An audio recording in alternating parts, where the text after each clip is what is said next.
Bonjour à vous, j'espère que vous allez bien. Aujourd'hui, nous allons parler du sang de Dieu, à travers le mot hébreu qui signifie sang, le mot dam. Donc, on va commencer par lire Lévitique chapitre 17, le verset 11. La Bible dit ceci: car la vie de la chair est dans le sang.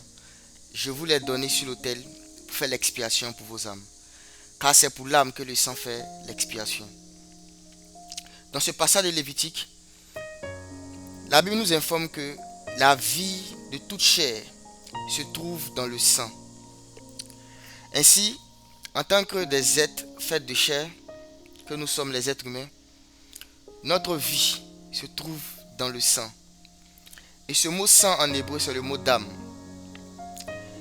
Donc, pour qu'une chose qui est en chair possède et exerce la vie, il faut du sang. Pour que l'homme vive, il faut du sang. Pour que le corps vive, il faut du sang. Et l'Église étant le corps de Christ, pour que le corps de Christ vive, il faut du sang. Quel sang? Le sang de celui à qui appartient le corps, c'est-à-dire Christ. Donc, le sang de Jésus est un message, ou est encore un ensemble de messages très importants. Si on veut demeurer et exercer continuellement la vie que Dieu nous a donnée. Celui qui est dans le corps de Christ, qui ne s'intéresse pas au sang de Jésus, qui ne s'intéresse pas au sang de Dieu, il y a un niveau de vie spirituelle qui ne pourra pas manifester, car la vie de la chair est dans le sang. La vie du corps est dans le sang. La vie du corps de Christ est dans le sang. Donc plus on va méditer sur le sang de Jésus, et plus on pourra manifester la vie de Dieu. Plus on aura des révélations du sang de Jésus, plus on pourra vivre la vie de Dieu. Et l'apôtre Paul nous dit dans Actes 20, verset 28, que Dieu a acquis l'Église par son propre sang. Donc ce sang duquel nous allons parler, de l'hébreu dam, le sang de Dieu, c'est le sang par lequel il s'est acquis l'Église. Et c'est le sang par lequel l'Église vit. Donc on va s'intéresser maintenant à Dam. On va lire Genèse 1, verset 26. La Bible dit que Dieu créa l'homme à son image et à sa ressemblance. Il les créa mâle et femelle. Il les créa à l'image de Dieu. On va regarder un peu les mots qu'il y a dans ce verset. D'abord le mot homme, c'est le mot Adam. L'être humain, ça veut dire être humain simplement. Le mot Adam. Et dans ce mot Adam, on va se rendre compte qu'il y a le mot dam qui signifie sang. La première lettre c'est le aleph et les deux dernières lettres qui forment le mot dam signifient sang, que nous avons mis en rouge ici à l'écran. Après il y a le mot image, à notre image. Cette expression à notre image en hébreu c'est betsalmenu. Betsalmenu. Et la racine de ce mot betsalmenu c'est le mot sal, sal qui signifie ombre. L'ombre de Dieu. Ce qui fera l'objet d'un autre partage. Mais on va s'intéresser au mot ressemblance. À notre ressemblance dans l'hébreu c'est kidamtenu, kidamtenu. Et dans la racine de kidamtenu, il y a le mot dam qui signifie sang.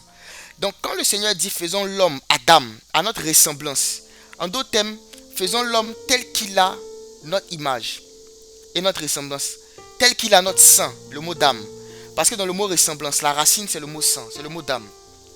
Donc quand Dieu a créé l'homme, il a créé l'homme à sa ressemblance, ça voudrait dire que Dieu a donné à l'homme la capacité d'avoir son sang. Pourquoi? Parce que la vie de Dieu est dans son sang. On a vu dans Lévitique 11.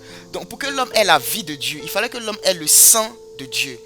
Et ce qui faisait que Adam, le premier homme qui avait été manifesté sur la terre, avait la vie en lui-même. C'est parce qu'en lui-même il y avait le sang. Et quel sang? Le sang de Dieu. Voilà pourquoi il s'appelle Adam. Aleph, la première lettre du mot Adam, ça parle de Dieu, le premier, le commencement. Jésus a dit je suis l'alpha, ou encore je suis l'aleph. Et Adam c'est aleph et dam. Donc c'est le aleph qui donne son dam. C'est le aleph qui offre son sang. C'est le aleph qui donne son sang. Donc dans Adam on a Dieu, le aleph, le premier, qui donne son sang. Qui donne son sang. Et dans Genèse chapitre 9 verset 3 à 4, quand Noé et ses fils sont sortis de l'arche, la Bible dit que Dieu a donné une loi. Et cette loi-là disait qu'il ne fallait pas manger un animal avec son sang. Pourquoi? La raison encore Lévitique 17 verset 11. Parce que la vie de la chair est dans le sang. Donc manger un animal avec le sang, ça voudrait dire qu'on accepte de devenir comme des hommes animaux. De marcher dans une mentalité animale. Alors que Dieu ne nous a pas créés, ne nous a pas appelés pour qu'on marche comme des animaux. Et boire le sang d'un animal, c'est recevoir la vie de cet animal. C'est recevoir la vie. Parce que la vie de la chair est dans le sang. Par contre, dans Jean 6, verset 53, Jésus-Christ a dit ceci. Si quelqu'un ne boit ni ne mange la chair, ni ne boit le sang du Fils de l'homme, il ne peut avoir la vie en lui-même. Le même Dieu qui avait interdit de manger la chair d'un animal avec son sang, dans Genèse, il vient manifester en chair. Et il dit, si quelqu'un ne mange ma chair et ne boit mon sang, il ne peut avoir la vie. Ça semble contradictoire, mais en réalité ça ne l'est pas. Parce que celui qui a fait cette déclaration n'était pas un animal, c'était Dieu lui-même. Et comme Dieu veut qu'en nous on ait sa vie, il faut qu'on boive son sang.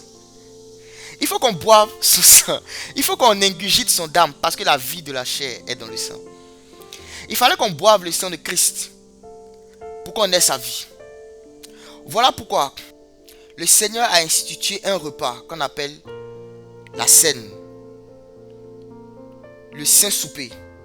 Et dans ce repas-là, il a introduit deux choses, que sont le pain et le vin. Et il a dit, ce pain est le symbole de ma chair, et ce vin est l'image ou encore le symbole de mon sang.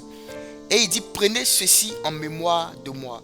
Pourquoi introduire un tel repas en nous demandant de prendre ce repas en mémoire de lui?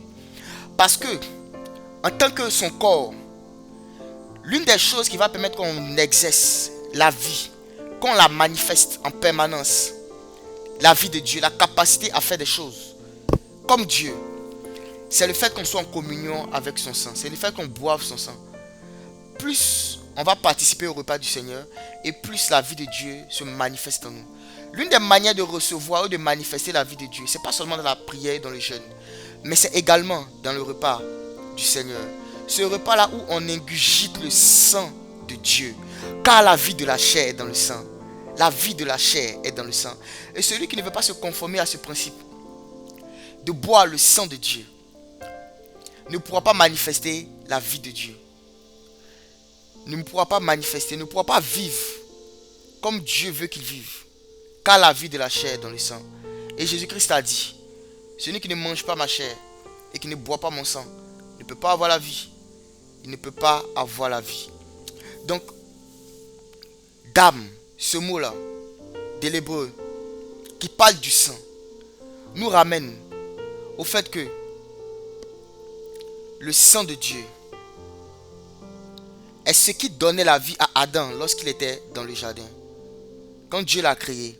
Et quand il a péché, la Bible dit que tous son péché ont été privés de la gloire de Dieu. Et à cause du péché, nous avons perdu ce sang-là, car la vie de Dieu était dans le sang.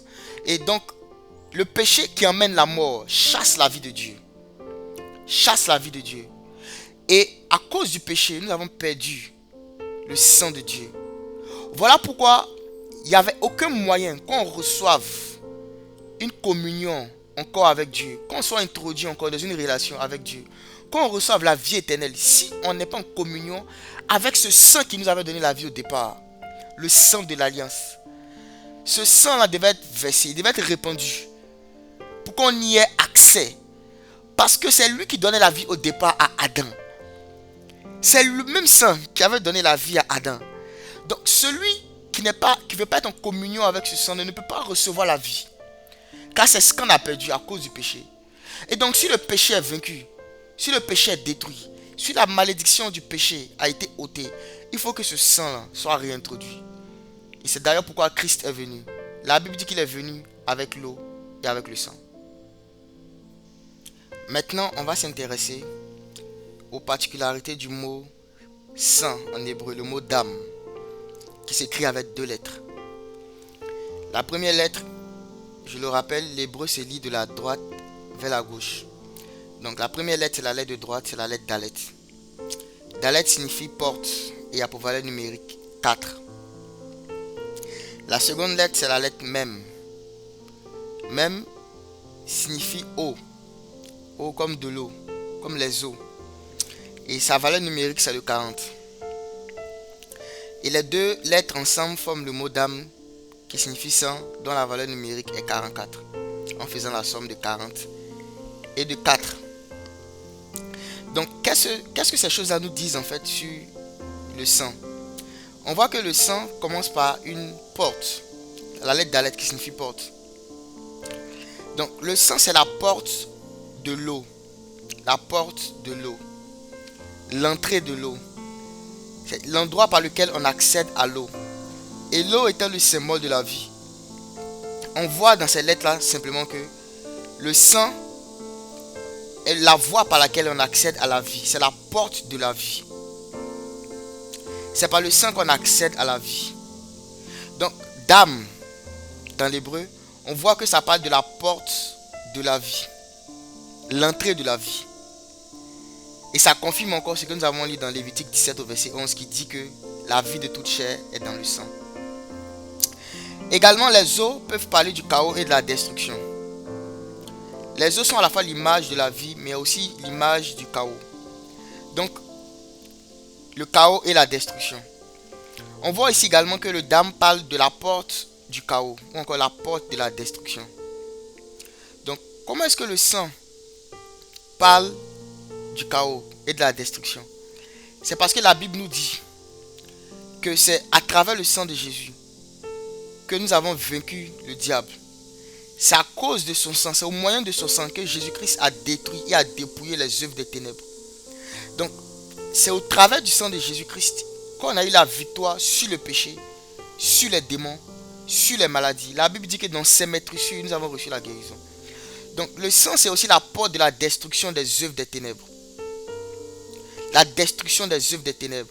Et si vous étudiez le sang humain normal que nous connaissons, ce sang-là, il y a des éléments à l'intérieur qu'on appelle des globules blancs, dont le rôle est de protéger l'organisme, de détruire les éléments qui veulent attaquer l'organisme. Donc, dans le sang, on a la porte de la destruction de tout objet extérieur qui veut détruire l'organisme, qui va attaquer la chair, qui va attaquer le corps. Donc, le sang donne la vie, oui, mais le sang également amène la destruction de tout ce qui combat la vie, de tout ce qui empêche la vie de se manifester. Donc, on voit également que le chiffre 4 apparaît beaucoup dans ce mot-là, dame. La première lettre vaut 4, la seconde lettre vaut 40. Et le mot lui-même, le mot sang, vaut 44. Et quand on regarde le sang humain, il est composé de 4 éléments principaux. Le plasma, les globules blancs, les globules rouges et les plaquettes. Donc, le sang humain a 4 éléments principaux. Et on voit ça déjà ici, l'omniprésence du 4 dans le mot d'âme. Également, on retrouve 4 principaux groupes sanguins. Le groupe A, le groupe B, le groupe AB et le groupe O. Donc, 4 principaux groupes sanguins. Et on retrouve également l'occurrence du 4 dans le mot d'âme. 4 et le sang sont liés. Déjà même en français, le mot sang est écrit avec 4 lettres. Donc, 4 introduit ou encore 4 présente le sang. Voilà pourquoi dans la Bible, il y a 4 livres où principalement on présente le sang de Dieu, que sont les 4 évangiles, où Jésus-Christ est venu et il a présenté son sang. Il est venu et il est mort à la croix. Il a été crucifié, enseveli, il est ressuscité pour nos péchés. Et c'est ça le message de l'évangile. C'est ça l'évangile. Et ce message a été porté par 4 évangélistes, qui sont Matthieu, Marc, Luc et Jean. Pour terminer, on va expliquer pourquoi la Bible dit que Jésus-Christ est le dernier Adam, le dernier être humain. J'avais expliqué au départ que dans le mot Adam, il y a le mot Aleph et le mot Dam. Et le premier Adam qui avait été créé par Dieu, Dieu lui avait donné son sang. Le Aleph qui a donné son Dam, ça a donné Adam. Et en quoi est-ce que Jésus-Christ est le dernier Adam? Parce que Jésus-Christ est la dernière chair par laquelle Dieu est passé pour donner son sang. Dieu est passé par Jésus-Christ homme pour donner son propre sang, comme Paul l'a dit dans Acte 20 verset 28.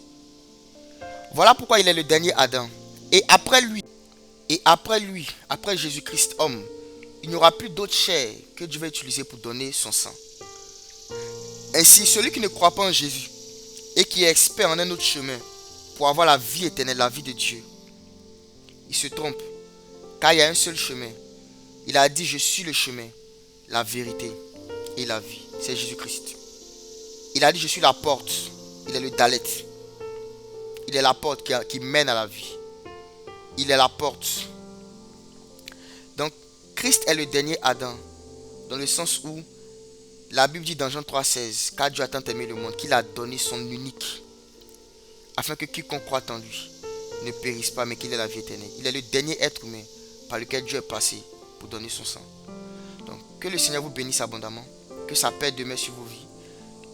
Nous rendons grâce à Dieu pour ce partage que nous avons fait ici, et nous espérons que cela vous a édifié et vous encourage à encore méditer sur le sang de Jésus, car la vie du corps, de la chair de Christ, qui est l'Église, se trouve dans le sang. À bientôt.